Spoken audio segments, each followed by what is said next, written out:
सामने भांडीर वन का बोर्ड लगा हुआ है और उस पर लिखा हुआ है श्री राधा कृष्ण विवाह स्थल।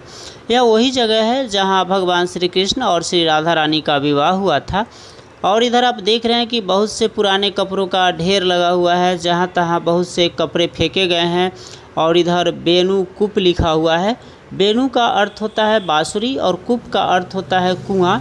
तो इस बेनू कूप की कथा को भी अभी हम बताएंगे।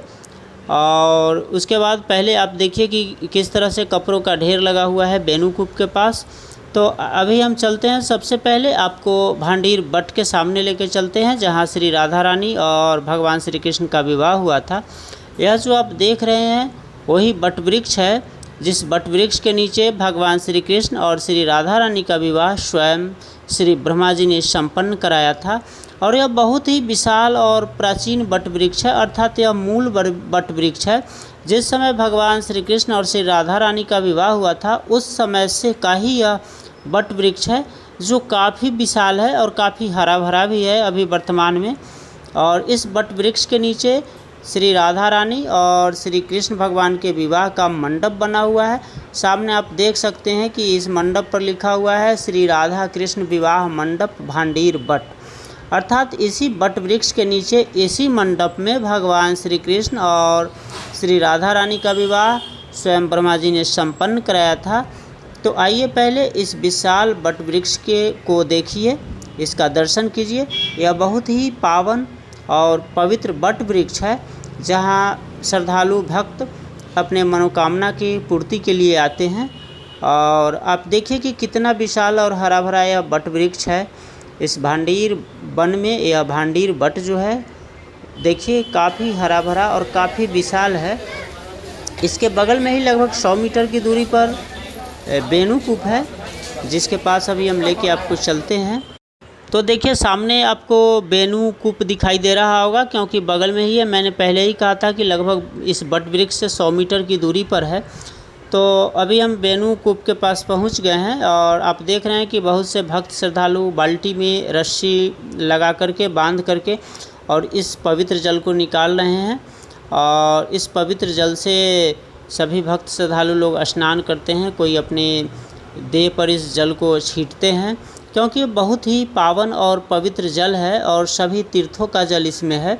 यह स्वयं प्रकट हुआ कूप है और इसकी मान्यता भी है और इसकी कथाएं भी है। शास्त्रों में जो वर्णित कथाएं हैं उसको मैं बता रहा हूँ। एक दिन भगवान श्री कृष्ण और श्री बलराम जी अपने ग्वाल सखाओं के साथ गाय चरा रहे थे। तब कंस का भेजा हुआ असुर वत्सासुर बछड़े का रूप धारण करके और गाय के बछड़ों के झुंड में शामिल हो गया। भगवान श्री कृष्ण उस असुर रूपी बछड़े को देख लिए और पहचान गए कि यह तो वत्सासुर है। तब भगवान श्री कृष्ण उस बछड़े के पीछे यानी वत्सासुर के पीछे पहुँचे और पिछली टांग और पूँछ को पकड़ लिया और पकड़ करके भगवान ने बहुत ज़ोर से घुमा करके एक विशाल बेल के पेड़ पर पटक दिया।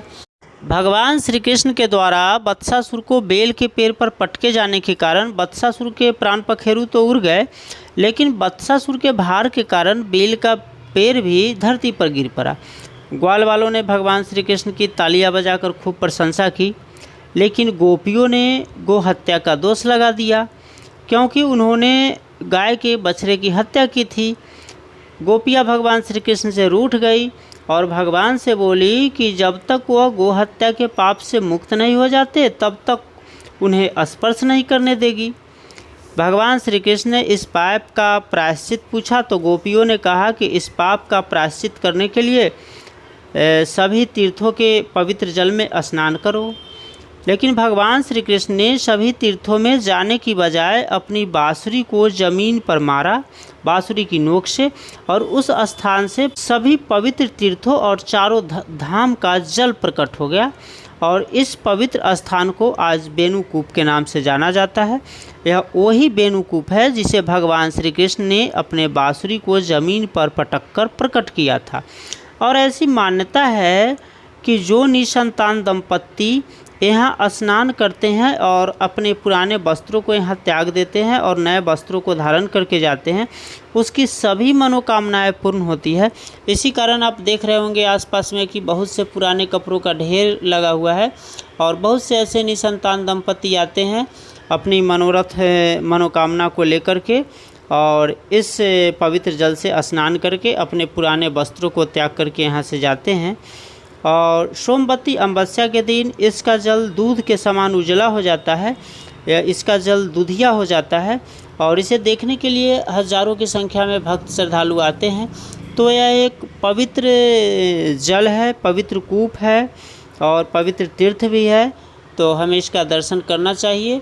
और आइए एक बार आपको पुनः उस भांडीर बट का दर्शन कराते हैं और इस पवित्र बेनुकूप का दर्शन कराते हैं, क्योंकि इसका दर्शन काफ़ी फलदायी होता है और मनोरथ को पूर्ण करने वाला होता है।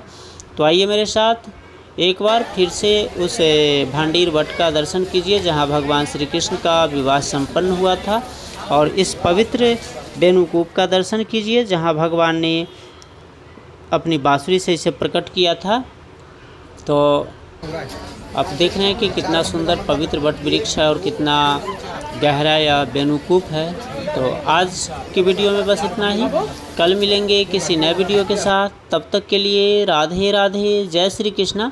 और अगर कथा अच्छी लगी हो या वट वृक्ष का दर्शन अच्छा लगा हो, भगवान श्री कृष्ण और श्री राधा रानी के विवाह स्थल का दर्शन आपको अच्छा लगा हो, तो कृपया एक बार चैनल को लाइक और सब्सक्राइब अवश्य कर दें।